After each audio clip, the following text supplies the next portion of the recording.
আমরা অনেক মানুষ আছি, আমরা কিন্তু মোটিভেশনকে একটা ট্র্যাপ মনে করি বা একটা ফাঁদ মনে করি, অথবা এই মোটিভেশনকে কিন্তু খারাপ হিসেবে আমরা দেখি যে মোটিভেশন জিনিসটা খুবই খারাপ, এটাকে ইউজ করে মানুষ খারাপ কাজে ব্যবহার করে।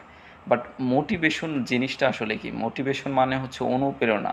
আপনার ভেতরে কোনো একটা কাজ করার জন্য বা কোনো একটা কিছু করার জন্য উৎসাহ উদ্দীপনা জেগে ওঠাকে আমরা মোটিভেশন হিসেবে ধরি।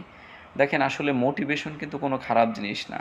বাট এটাকে কিছু মানুষ খারাপ কাজে ইউজ করছে বা খারাপভাবে ইউজ করছে, যার জন্য আমরা কিন্তু এই মোটিভেশনকে এখন নেগেটিভভাবে কিন্তু দেখি। তো দেখেন, সাধারণত আমরা একটা মানুষকে দুইভাবে কিন্তু চিনে থাকি। একটা হচ্ছে শারীরিক বা ফিজিক্যালভাবে, আর একটা হচ্ছে মানসিক বা মেন্টালভাবে। দেখেন, আসলে মানুষ কিন্তু এই দুইভাবেই তার অস্তিত্বটাকে প্রকাশ করে। ফিজিক্যালভাবে একটা মানুষ যখন চলাফেরা করতে যায় তার জন্য শক্তি প্রয়োজন, আর এই শক্তির জন্য কিন্তু খাবারের প্রয়োজন। যখন একটা মানুষ খাবার খায় একটা নির্দিষ্ট সময় পর কিন্তু তার আবারও কিন্তু তার ক্ষুধা লাগে।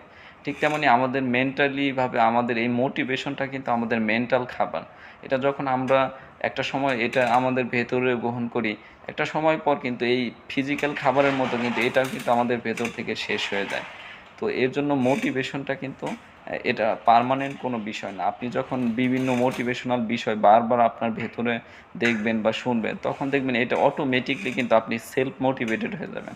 অর্থাৎ আপনি যখন বাহির থেকে বারবার মোটিভেশনাল বিষয় যখন আপনার ভেতরে প্রবেশ করাতে থাকবেন, একটা সময় দেখবেন আপনি অটোমেটিক কিন্তু নিজেই মোটিভেট হয়ে গেছেন। তখন আপনার বাহিরের মোটিভেশনের দরকার হবে না। তাই মোটিভেশনটা কিন্তু খুব ভালো জিনিস। তাই সবাইকে বলবো এটাকে কাজে লাগিয়ে আপনি আপনার লাইফের সফলতার জায়গাটায় পৌঁছান। তো ধন্যবাদ সবাইকে, সবার সফলতা কামনা করছি। আসসালামু আলাইকুম।